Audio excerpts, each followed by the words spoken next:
On va partir du côté des États-Unis avec vous, Agnès Benassi-Kéré. Demain, ça fera 1 an que Donald Trump a été élu à la Maison-Blanche. Et depuis 1 an, l'euro n'a cessé d'augmenter. Alors ça s'est un peu calmé dernièrement, mais face au dollar, qu'est-ce qui se passe avec le dollar? On parle aujourd'hui de dédollarisation des banques centrales. Pourquoi? Est-ce qu'il y a une perte de confiance autour du dollar? Alors, c'est une très bonne question parce qu'avant la hausse des droits de douane des États-Unis, donc la théorie disait que le dollar devait s'apprécier en réaction à ces tarifs. Et bon, on a vu exactement l'inverse. Et parce que ça s'est accompagné d'une très grande improvisation de la politique commerciale, enfin, très grande incertitude. Oui, incertitude. En tout cas, il y a eu des changements. Sur la politique commerciale, avec des changements incessants, oui. Et une politique budgétaire extrêmement inquiétante. Donc, une certaine perte de confiance des marchés et une diversification. Enfin, ça s'est traduit par un mouvement de couverture.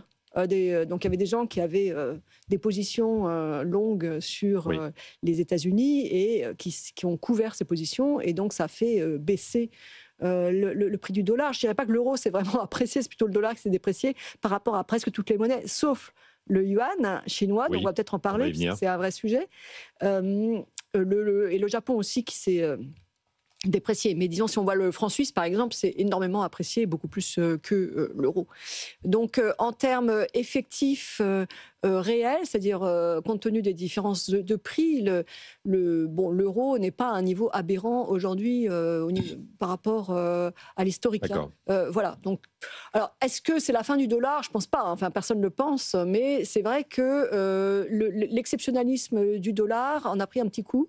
On a vu en avril que le dollar ne jouait pas son rôle de valeur refuge, alors que... Contrairement à l'or, qui a explosé en 1 an, c'est quasiment plus 100%, et plus 60% depuis le début de l'année. Parce qu'on pourrait dire, en 2008, c'était pareil, c'était une crise qui venait des États-Unis, les subprimes, et à la surprise de tout le monde, ça fait apprécier le dollar, alors que la crise venait des États-Unis. Là, on n'a pas eu cet effet-là. Oui. Est-ce que c'est une bonne nouvelle pour la zone euro, pour l'Europe, que l'euro soit un peu plus fort, Philippe Mutrici?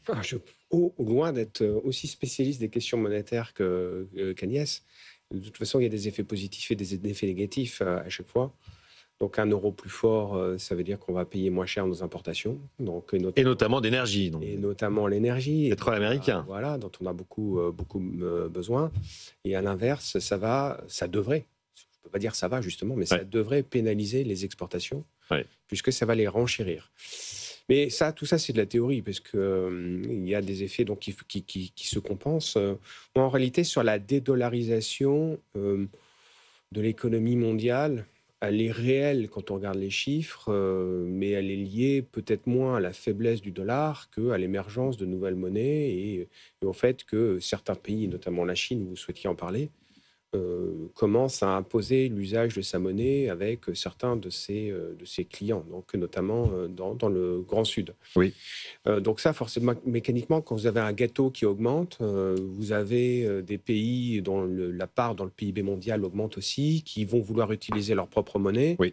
Et c'est, de facto, ça va réduire la part de l'utilisation du dollar. Mais je suis assez d'accord avec Agnès. Je ne vois pas en quoi aujourd'hui, malgré les épiphénomènes de court terme liés à l'incertitude, qui est peut-être d'ailleurs souhaitée par Trump. Trump avait dit qu'il ne souhaitait pas avoir un dollar fort. Donc, absolument. C'est la politique de Miran, son conseiller exactement. économique. Donc peut-être que c'était fait exprès, cette espèce d'imprévisibilité, de tactique, dans l'idée que justement le dollar ne monte pas trop, parce qu'il a besoin, lui, d'un dollar plutôt faible pour sa politique économique et pour ses résultats. Pourquoi? Pour ses exportations notamment? Oui, mais ce qui est paradoxal, parce que plus le dollar est faible, plus il importe de l'inflation. Donc, voilà. Donc, je n'irai pas plus loin dans le commentaire de la cohérence de la politique américaine, qui est assez surprenante. Oui. Mais en tout cas, pas toujours facile à déchiffrer. Pas toujours facile à déchiffrer, mais on ne peut pas exclure qu'ils souhaitaient ça. Simplement, pour la dédollarisation, ça reste quand même la première économie mondiale. Et puis, il y a, je dirais aussi, toute une habitude sur les marchés à utiliser le dollar. Oui. Est-ce qu'il y a une fenêtre d'ouverture peut-être pour l'euro mondial que souhaite pousser Christine Lagarde, qu'appelle de ses voeux la présidente de la Banque Centrale Européenne, Christine Lagarde? En tant qu'Européens, on peut évidemment le souhaiter, d'autant plus si on pouvait importer notre énergie notamment en euros et pas passer par le dollar, comme disent très bien les Américains, et depuis toujours, c'est notre monnaie, mais c'est vos problèmes. Oui. Et vos avec S, avant j'aurais dit vos problèmes, maintenant c'est vos problèmes. Par contre, c'est vrai que Trump, malheureusement, peut-être, diront certains, obtient ce qu'il avait mis dans son programme. Il voulait un dollar plus faible, il l'a.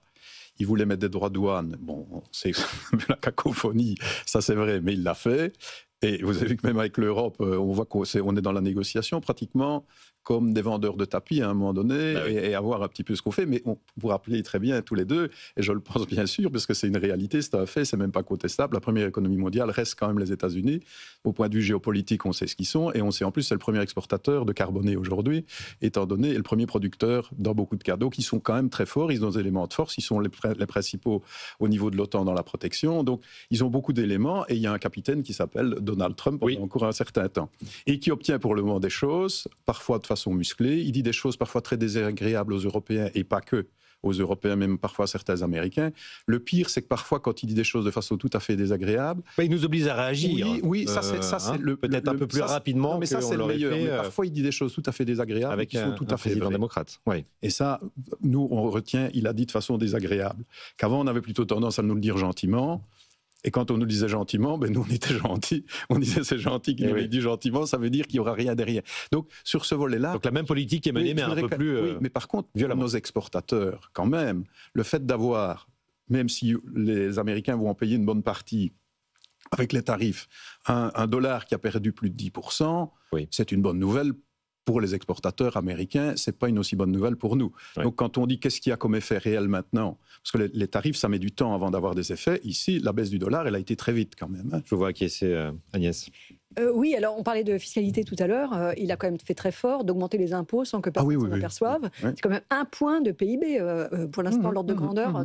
Tout à fait. Et comme les prix des exportateurs étrangers, à quelques exceptions près, n'ont pas baissé, c'est effectivement payé par, alors pour l'instant, surtout les intermédiaires, les importateurs, mais progressivement, on s'attend à ce que ça passe dans les prix. Et la dépréciation du dollar... On ne voit pas vraiment pour l'instant. On le voit, si, on le voit. Oui. En fait, les produits importés, le prix des produits importés augmente. Si vous voulez regarder les jouets, les meubles, enfin ce genre de choses, ça augmente. C'est pas. Mais bon, les États-Unis, c'est un grand pays avec un taux d'ouverture relativement faible. Il ne faut pas s'attendre non plus. C'est pas la Belgique. Donc, il ne faut pas s'attendre à un effet spectaculaire sur les prix. Mais néanmoins, ça veut dire aussi que ces tarifs vont rester parce qu'il en a absolument besoin. Parce que sinon, il faudrait mettre une autre taxe. C'est 300 milliards de recettes, normalement. Et pour le moment, il ne comble pas. Malgré les tarifs, vous voyez bien qu'il fait très attention au marché financier parce qu'il sait que sa dette est déjà importante. C'est les États-Unis, ils ont fait beaucoup d'investissements et peu de dépenses sociales relativement aux autres. Mais il sait quand même qu'à un moment donné, il va devoir sans doute puiser encore dans la dette. Et il sait qu'il y a le shutdown, il sait qu'il y a quand même des coups près aux États-Unis. Donc clairement, il aurait bien aimé pouvoir dire aux Américains tout ça a été payé par le reste du monde. Mais c'est pas tout à fait il a une autre corde à son arc qui est d'essayer d'augmenter la demande mondiale pour la dette américaine à travers les fameux jetons stables, les stablecoins, qui sont en fait des sortes Merci de le dire en français. Voilà. Donc, si vous achetez un jeton stable, je ne vous le conseille pas vraiment, vous achetez indirectement de la dette américaine. Voilà. Et donc, la volonté de couvrir le monde avec ces jetons stables, ça fait que indirectement une demande qui maintiendrait les taux d'intérêt bas et faciliterait le financement de la dette américaine. C'est assez dangereux parce que ces jetons sont stables tant qu'ils sont stables, mais ils peuvent devenir instables. Oui. on a déjà vu des petits accidents. Et même en temps normal, sur le marché secondaire, ça varie un peu. Et donc, c'est quand même assez risqué de compter là-dessus pour un financement durable de la dette américaine. Et donc, ça nous amène... L'alerte est passée.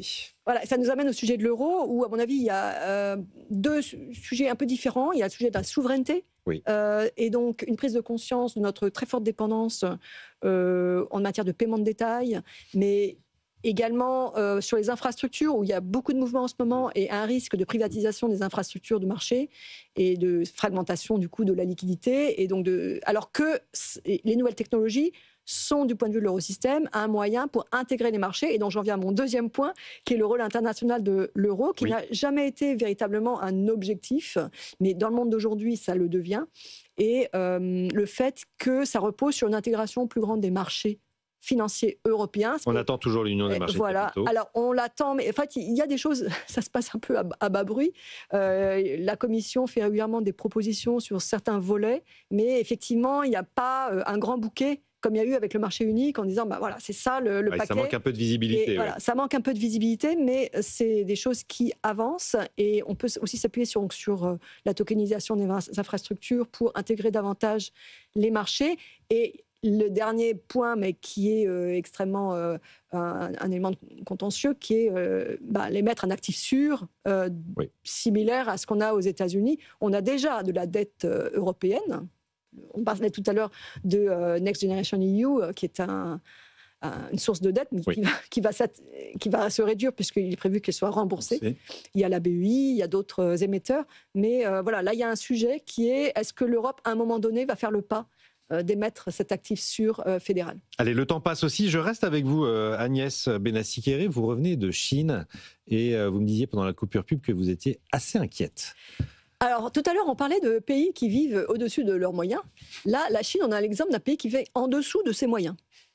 C'est-à-dire un pays où vous avez une croissance de la production industrielle qui est supérieure de manière tendancielle à la croissance des ventes de détail. Oui. Un taux d'épargne qui reste extrêmement élevé, même s'il a un petit peu baissé sur longue période. Et on ne voit pas vraiment de raisons pour lesquelles ça change. Donc on a des exportations qui croissent encore à 6%, alors que la croissance du PIB est inférieure à 5% maintenant. Et on ne voit pas tellement de raisons pour lesquelles ça change, parce que, les ménages ont beaucoup épargné par le passé, ils ont investi dans l'immobilier qui s'est effondré. Donc ils sont en phase de reconstitution de leur épargne. Cette fois-ci, ils investissent dans l'or, ce qui n'est pas très productif, mais bon. Et donc ils ont envie d'épargner. Et deuxièmement, ils n'ont pas confiance dans le système de sécurité sociale qui est extrêmement petit, un peu plus léger peu développé. Peu développé aussi parce qu'il y a une fiscalité qui est extrêmement peu développée. On disait que la France a perdu eux, ils sont à 12-15% du PIB de prélèvements obligatoires. Donc, ils n'ont pas les prélèvements obligatoires qui correspondent à leur niveau de développement. Et donc, à la ligne politique. Le communisme est à 12-15% de prélèvements obligatoires. Nous sommes à 45%. Je vous laisse la relance faire la comparaison. Donc, ils parlent un peu de relance de la consommation, mais c'est un peu une figure de style qu'ils emploient depuis des années et des années. On ne voit pas trop. Ça arrive très loin dans les conclusions du plénum, effectivement, qui s'est tenu il y a quelques jours. C'est vraiment en fin de phrase. Vous voyez clairement que ce n'est pas la priorité. Donc, mais en même temps, le ralentissement qu'on observe de l'activité les inquiète un peu. Et là, on est peut-être un peu... Parce qu'en fait, ce modèle de croissance qui repose sur l'exportation, on a des prix à l'exportation qui baissent, avec un renminbi qui n'augmente pas. Le yuan, la monnaie chinoise, ne s'apprécie pas. Elle-même, elle se déprécie par rapport à l'euro. Donc nous, en Europe, on importe de la déflation, avec des exportations qui croissent très vite. Sur un an, c'est plus 12% en volume. Et comme les prix ont baissé de l'ordre de 2,5%, auquel il faut ajouter l'appréciation de l'euro, en fait, on importe vraiment de la déflation. Et pour l'industrie européenne, c'est insupportable. Et donc, il va y avoir une réaction forcément. Et donc, ce modèle vient un peu à bout de souffle. Et on voit que les importations chinoises diminuent en volume. Elles diminuent de partout, pas seulement d'Europe. Les seules qui augmentent, c'est celles qui proviennent de Brésil ou l'Indonésie, c'est de matières premières. Donc, on voit qu'on a... Et c'est volontaire, c'est la substitution aux importations. Donc, on a un pays qui compte croître uniquement par rapport à l'export, ce qui est on arrive probablement à la fin de ce modèle. Enfin, ce que j'entends, c'est qu'on va avoir une vague de produits chinois absolument massive qui va arriver en Europe. Là, Philippe, on le voit avec les voitures. Hein. Enfin, c'est quand même assez spectaculaire. C'était votre sujet d'hier, mais qui est déjà là en fait, et qui ne concerne pas que l'automobile. Donc cette vague de produits manufacturés de très haute qualité avec des technologies qui sont vraiment à la pointe.